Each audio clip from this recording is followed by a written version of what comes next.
How do political and government issues affect you when you have been very busy for months already with your goal of winning a crown tonight? Hirap. Kindly repeat, ma'am. Of course, when? Thank you, Senator. How do political and government issues affect you when you have been very busy for months already with your goal of winning a crown tonight? As a Filipina, aiming not just for the crown, but for this platform so I could finally speak and stand for the things that I believe in, I've been very aware of our government issues, even global issues.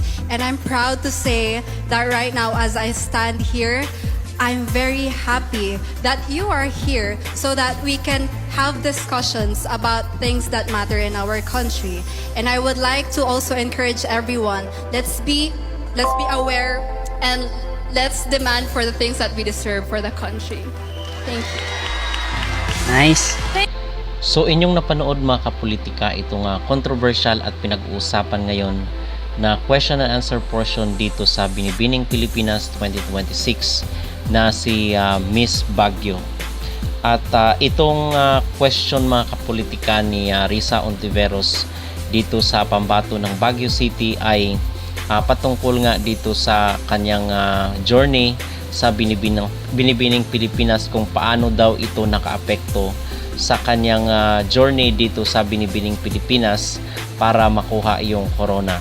So may mga netizen kasi na nagsabi na hindi daw nasagot nitong pambato ng Baguio City na si Gwendolyn Melis Soriano yung question ni Senator Ontiveros. At meron namang iba nagsabi na tama naman daw yung naging sagot ni Gwendolyn. So ating bibigyan ng ating opinion at ng ating reaksyon itong controversial at pinag-uusapan ngayon na sagot ni Gwendolyn dito sa Binibining Pilipinas, dahil siya yung kinurunahang Miss International at yung si Miss Tarlac naman ay si Sasha Julibel Lacuna na mula sa Tarlac ang kinurunahan bilang Miss Globe 2026 sa Smart Araneta Coliseum in Quezon City on July 18, 2026. So base dito sa mga opinion at reaksyon ng ating mga netizen, merong iba na nag-agree dito sa pagkapanalo ni Gwendolyn, meron ding iba na disagree dahil hindi daw magaling sa question and answer portion itong si Gwendolyn dito sa finals ng Binibining Pilipinas.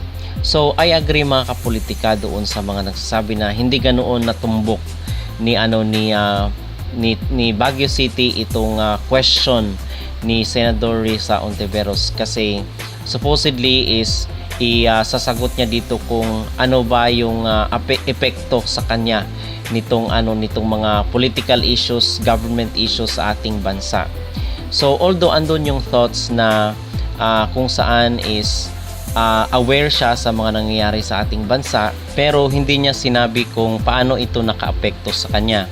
So pwedeng sabihin siguro ni Baguio na siya ay nalulungkot dito sa mga nangyayari, kasi yun ang hinahanap nga ng ating mga netizen at ng mga pageant supporters, kung paano ito nakaapekto yung mga nangyayari sa ating bansa, na grabe yung corruption, grabe yung awayan, mga bangayan ngayon sa politika. So paano ito nakaapekto sa kanya? So siguro doon mga kapolitika ay hindi ganoon natumbok nitong si Gwendolyn ang question ni Senador Risa Ontiveros, kung siya ba ay distracted dito sa mga nagaganap na kaguluhan, political conflict kumbaga sa ating bansa.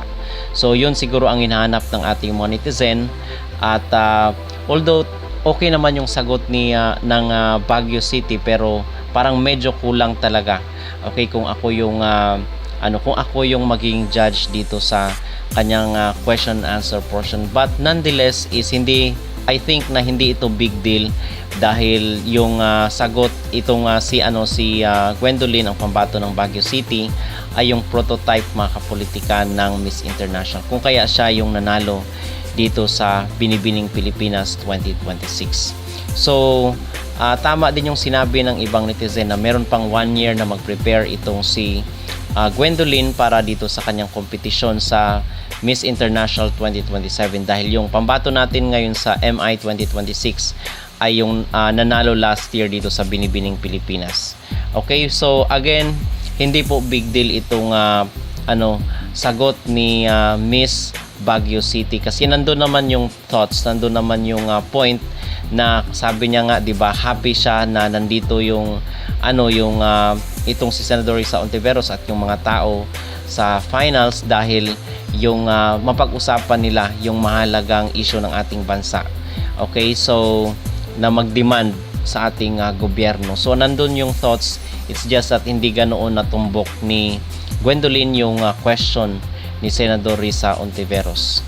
Okay, so yun lamang mga kapolitika ay aking personal na opinion. So ito naman po yung ilan sa mga opinion ng ating mga netizen. Sabi dito ng isang nag-comment, both Baguio and Tarlac gave beautiful answers. And to be honest, parehong may magandang answer. Pero for me, mas naging direct kasi si Baguio sa tanong. She clearly explained her future vision and how the Binibining Pilipinas title would help her achieve it. Mas personal din ang dating ng answer niya at nag-iwan ng memorable message about sa faith, hope, and inspiring others. Si Tarlac naman focus on service, which is equally admirable pero mas aligned lang talaga sa tanong at mas cohesive ang flow ng answer ni Baguio. At the end of the day, pageants are judged not only by the message but also by relevance, clarity. So may kanya-kanya tayong interpretation kasi may kanya-kanya tayong opinion. So nasa judge na lang yung pag-decide kung ano yung magiging judgment nila dito sa sagot ng mga contestants. So ako may kanya-kanya tayong meron rin akong opinion, yung mga audience natin is meron rin pong opinion. So kanya-kanyang yan mga kapolitika, kanya-kanyang perspective. Okay, so magdepende na lang yan sa maging impact nung sagot doon sa taong nakapakinig. Pero para sa akin is, yun nga, medyo alanganin yung kanyang naging sagot pero andun yung thoughts ng sagot ni Miss Baguio City. At so far mga kapolitika, yun po ang ating pinaka-latest na update dito sa larangan ng beauty pageant, in particular nga dito sa Binibining Pilipinas. Pero kung kayo po ang tatanungin, ano po ang inyong magreaksyon dito sa naging sagot ni Binibining Pilipinas Baguio City na nanalo sa Miss International Philippines? Kayo po ba ay sang-ayon na siya ang ipapadala at nanalo dito sa Miss International Philippines 2026? Mag-comment down below at huwag kalimutang mag-like at mag-subscribe na rin kayo para updated kayo sa ating mga latest issue. Hindi ito ang inaasahan ng mga pageant fans. Biggest shock nga naman ng Binibining Pilipinas 2026. Grabe ang naging pasabog ng Binibining Pilipinas 2026. Marami ang nag-expect na pasok ng ilan sa mga pinakamalalakas na kandidata, pero nang inanunsyo ang top 4, nagulantang ang mga pageant fans. Dahil ilan sa mga biggest favorites, hindi lang nakat sa top 4. May ilan pang hindi man lang umabot sa top 12. Unahin natin ang mga nakapasok sa top 12 pero hindi man lang nakausad sa final cut. Na dito si Patricia Limbirda ng Iloilo, number 3 sa Missosology Hot Picks at Best in National Costume Award. Akala ng marami, sure finalist na, pero hanggang top 12 lang siya. Kasunod si Angeli Pradip Kumar ng La Union, number 4 sa Missosology Hot Picks. Malakas ang aura, consistent ng performance, pero hindi rin nakalusot sa top 4. Si Ann Klein Castro ng Pampanga, People's Choice winner ng automatic top 12, hindi rin nakaabante. Ganito rin ang sinapit ni Angelica Ivora ng Oriental Mindoro, Jarina Sando ng Kawayan Sabela, consistent sa pageant hot picks, Mylene Manchos ng Tanza Cavite, at Pauline Ibuya ng Aklan, Best Tourism Video winner. Lahat sila nasa top 12. Pero ito ang mas malaking shock mga bet.